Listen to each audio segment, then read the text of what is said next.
Welcome back. আশা করছি আপনারা সকলেই ভালো আছেন। তো আজকের এই ভিডিওতে আমরা বেশ কিছু প্রম্পট আপনাদের সাথে শেয়ার করব, যেগুলো দ্বারা আপনারা খুব সহজে এই ধরনের ফটোগুলো জেনারেট করতে পারবেন। এই জন্য প্রয়োজনীয় আমাদের গুগল জিমিনি অ্যাপ্লিকেশন, যার মাধ্যমে মূলত এই ধরনের ফটোগুলো জেনারেট করব। অ্যাপ্লিকেশনটিকে ওপেন করার পর এখান থেকে ক্রিয়েট ইমেজে ক্লিক করে প্লাস আইকন, এরপর হচ্ছে গ্যালারিতে চলে যাবেন। দেন এখান থেকে আপনি আপনার পছন্দের যে কোনো একটি পিকচার সিলেক্ট করবেন, জাস্ট যেটাতে ফেস থাকবে এরকম একটি ছবি নেবেন। নেওয়ার পর পিকচারটি অ্যাড করে এখান থেকে মূলত আমাদের একটি প্রম্পট অ্যাড করতে হবে। তো প্রম্পটটিকে জাস্ট আমরা এখান থেকে কপি করব। ওকে, কপি করার পরে এখানে জিমিনি অ্যাপ্লিকেশনে চলে যাবো, যাওয়ার পর এখানে পেস্ট করে এখান থেকে আমরা ফটোশপ প্রম্পটটিকে সেন্ড করব। আমরা যে প্রম্পটগুলো ইউজ করব অথবা আমরা যেগুলো প্রিভিউ এবং থাম্বনেলে দেখাচ্ছেন প্রতিটা ফটোর প্রম্পট পেয়ে যাবেন এবং প্রতিটা ফটো আপনি খুব ইজি ওয়েতে কিন্তু এডিটিং করে নিতে পারবেন। জাস্ট ওয়েট করতে হবে এখানে 10 থেকে 20 সেকেন্ডের মতো। ওকে, তো জাস্ট আমাদের রেজাল্ট এখানে দেখতে পাচ্ছেন, জাস্ট একটি নর্মাল ফটো এবং প্রম্পটের মাধ্যমে।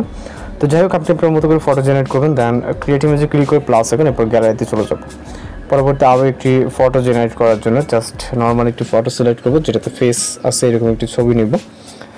তারপর পরবর্তী ইমেজ জেনারেট করার জন্য সেমভাবে আমরা আলাদা একটি প্রম্পট কপি করব। ওকে, প্রতিটা প্রম্পট আমরা এই ভিডিওতে দিয়ে দেবো এবং প্রতিটা প্রম্পট কিন্তু 100% কাজ করবে। প্রিভিউ এবং থাম্বনেলে যেগুলো দেখছেন শিওর এগুলো কাজ করবে। ওকে, তো জাস্ট এখানে পেস্ট করে এখান থেকে সেন্ড অপশনে ক্লিক করব।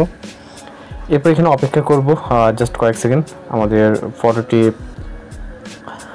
তৈরি হওয়ার জন্য। ওকে, এবং চ্যানেলে যারা নতুন আছেন অবশ্যই চ্যানেলকে সাবস্ক্রাইব করে রাখবেন, কারণ প্রতিনিয়ত কিন্তু বিভিন্ন ধরনের ফটো এডিটিং টিউটোরিয়াল আমরা আমাদের চ্যানেলে আপলোড করে থাকি। তো এইখানে জাস্ট আমরা আমাদের রেজাল্টটি দেখতে পারবো। ওকে, কিছুটা নেটওয়ার্ক জনিত কারণ মূলত এখানে আমরা কিছুটা স্লোলি দেখতে পাচ্ছি। তো এইখানে জাস্ট দেখতে পাচ্ছেন যে একটি ছবি। ওকে, নর্মাল একটি ছবিতে আমরা এই ধরনের একটি ফটো পেয়ে গেছি। তো এভাবে খুব সহজে আপনারা এই ধরনের ফটোগুলো জেনারেট করে নিতে পারেন। আর যারা নতুন আছেন অবশ্যই চ্যানেলকে সাবস্ক্রাইব করবেন। তো দেখা হচ্ছে পরবর্তী কোনো ভিডিওতে আর বেশ কিছু প্রম্পট মূলত এই ভিডিওতে শেয়ার করুন, সেগুলো আপনারা এখান থেকে খুব সহজে কালেক্ট করে নিতে পারবেন।